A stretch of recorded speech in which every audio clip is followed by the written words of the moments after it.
Oi, o que eu tenho para compartilhar hoje no meu coração é uma frase que, aliás, foi hoje mesmo que eu ouvi o Espírito Santo falar, que o que Jesus disse para os discípulos, para eles irem, né, e pregarem para as pessoas e dizer para eles o seguinte: arrependei-vos, porque o reino de Deus está próximo.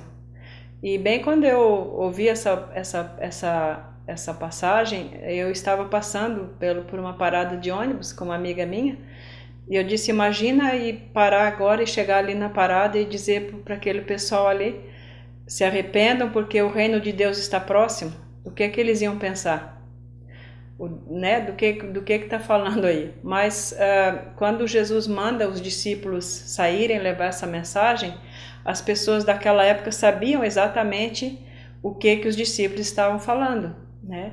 Então, apesar de hoje as pessoas não entenderem, mesmo que a gente não vá levar essa frase assim, literal para elas, é o que Jesus nos mandou fazer, avisar, informar, né, que o reino de Deus está próximo. E sobre isso eu perguntei então para minha amiga, o que tu pensou quando tu ouviste essa frase a primeira vez, né? Então ela disse, eu pensei assim, eu tenho que me arrepender, eu tenho que mudar alguma coisa porque o reino de Deus está próximo, quer dizer, está vindo aí, mas ela entendia mais como se fosse uma trovoada, um trovoadão, uma coisa terrível que está vindo do lado de cima, está chegando e eu preciso me arrepender antes que ele chegue.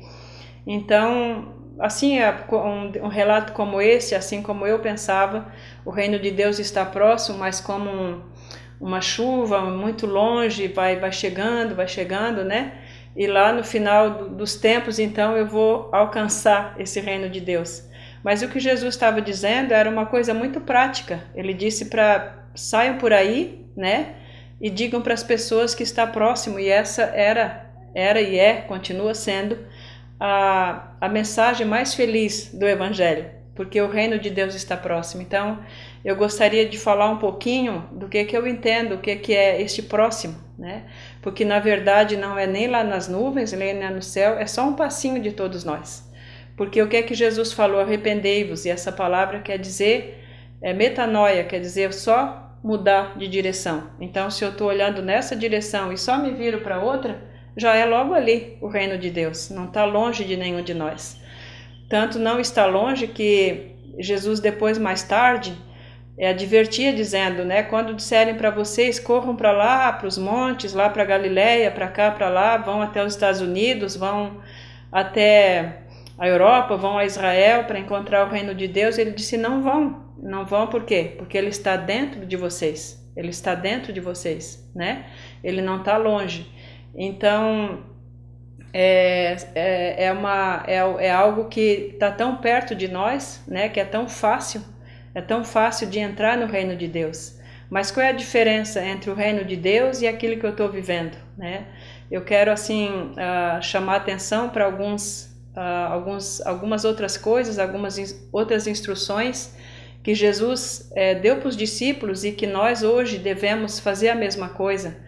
Em levar essa mensagem do reino de Deus, ele mandou, ao mesmo tempo que em explicar que o reino de Deus estava próximo, ele mandou eles fazerem o quê? Curar os enfermos e demonstrar o que é esse reino, né? Porque entrar no reino de Deus não é a mesma coisa, quer dizer, ir para a igreja pode ser, entrar ao mesmo tempo no reino de Deus, mas pode não ser.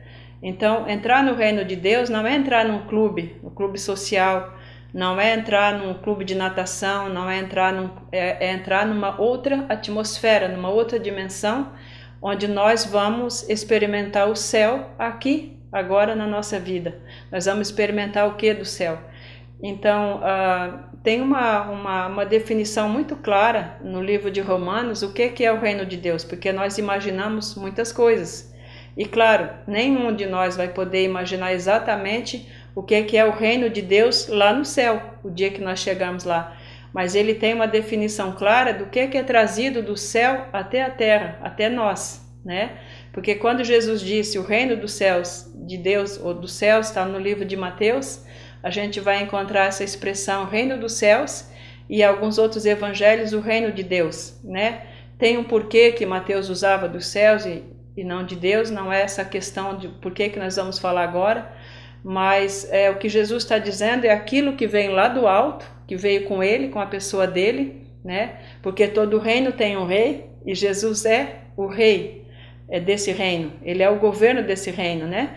O reino é por quê? Porque ele tem um governo, ele tem regras, ele tem uma vida diferente daquela que nós conhecemos no natural.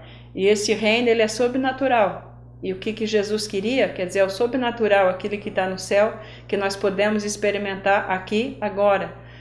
Certamente não na mesma dimensão daquilo que nós vamos experimentar quando eventualmente entrarmos no reino de Deus no céu, mas é o céu vindo até nós, né? Então, no livro de Romanos, tem uma definição bem clara do que é o reino de Deus. Então ele diz ali que o reino não é comida e bebida, quer dizer, não são coisas deste nosso mundo natural, mas ele é justiça, paz e alegria no Espírito Santo.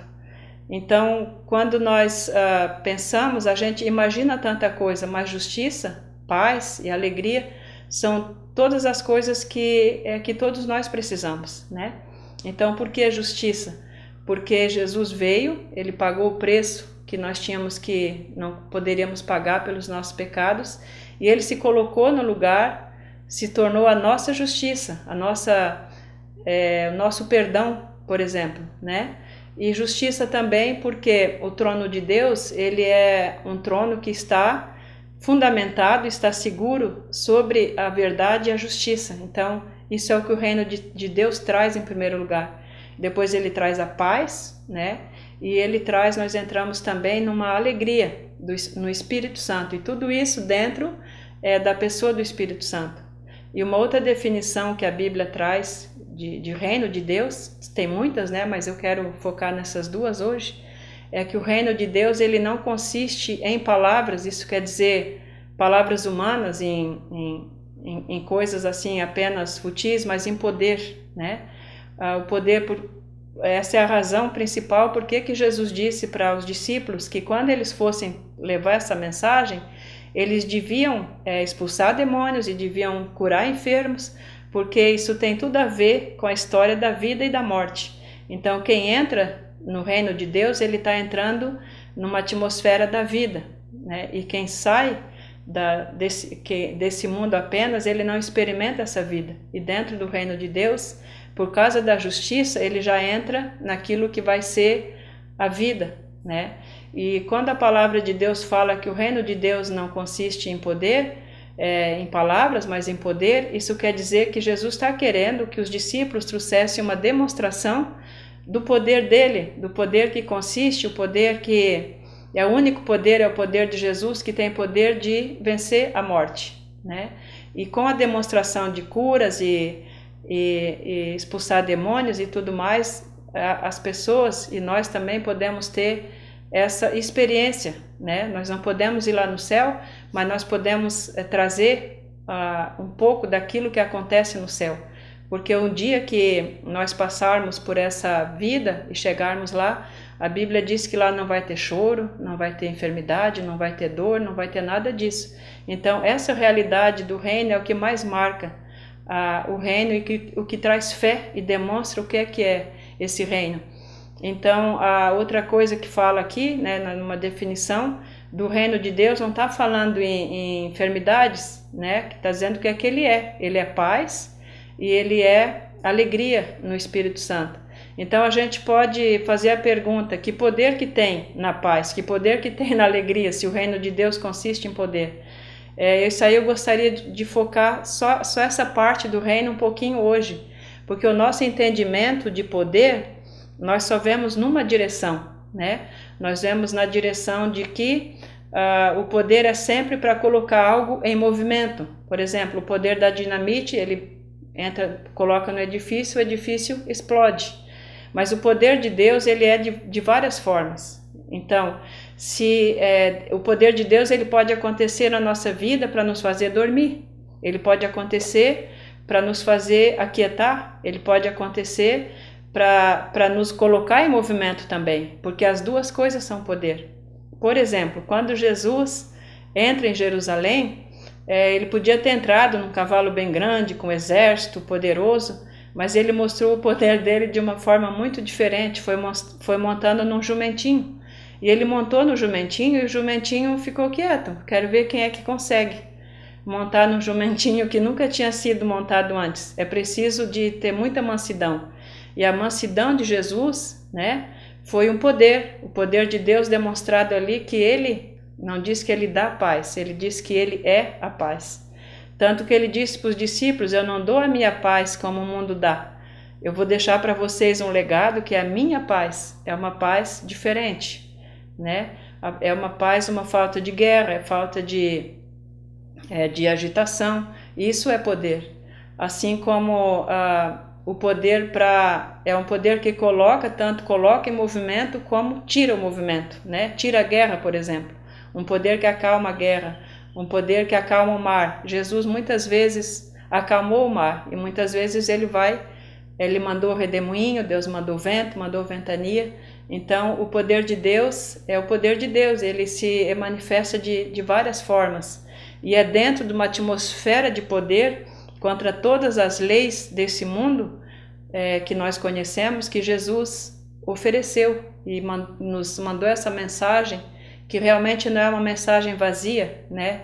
Quem obedece esse chamado de Jesus, quem se arrepende e quem passa por essa metanoia, essa mudança de direção, é algo que não tem como descrever, a pessoa precisa entrar, né? Então muita gente me pergunta: mas o que vocês vê na igreja? O que vão fazer na igreja? É porque nós experimentamos algo que vem de dentro de nós. Nós primeiro precisamos receber esse reino, precisamos entrar nele. Aí depois todo o resto faz sentido, até mesmo a igreja, né? Até mesmo a igreja, que se você, por exemplo, só pensa em ir na igreja e ver o pastor e ver a pregação, tem programas melhores por aí, não tem shows, não tem coisas melhores para se fazer socialmente? É claro que tem, mas nós vamos na igreja porque primeiro entramos numa atmosfera espiritual, primeiro experimentamos o poder. Alguns de nós experimentaram curas, experimentaram libertação de demônios, e alguns só a paz, o que a gente fala, só a paz, né? A alegria, tudo isso são coisas que estão dentro da capacitação do poder de Deus. E isso é o reino de Deus, não é nada complicado. Então, quando Jesus disse: arrependei-vos porque está próximo o reino de Deus, ele está dizendo: vocês só precisam dar um passo. Não é nada difícil, não é nada complicado, porque ninguém tem que subir no céu primeiro, ninguém tem que buscar alguma coisa de lá, mas pode experimentar aqui e agora. Isso eu quero deixar para ti como uma mensagem de esperança, uma mensagem de certeza, né? Porque tantas pessoas têm experimentado, eu tenho experimentado, entrei nesse reino, nunca mais quero voltar. Existe esse amor, existe essa paz, existe essa alegria, existe essa esperança, e tudo isso Jesus fez por nós, né? Ele ofereceu, ele trouxe esse reino até nós. E esse reino, a diferença o que nós precisamos entender, em primeiro lugar, quando entramos nesse reino, é que esse reino tem um rei, né? E que nós precisamos nos entregar esse governo do rei. E aí ele disse, né, que quando nós buscarmos esse reino, em primeiro lugar, não quer dizer que a gente não vá buscar as outras coisas, né? Mas tudo vai nos sendo acrescentado, tudo aquilo que nós precisamos, as coisas desse mundo, comida, bebida, um carro, uma casa para morar, tudo isso vai vindo por acréscimo, ele vai colocando sobre essa primeira decisão, que é se entrar no reino e se submeter ao governo e ao amor do rei. Eu te convido então a fazer isso, a aceitar esse convite de Jesus, que não é nada complicado e é bom, é o melhor que pode te acontecer se tu decidir fazer isso hoje.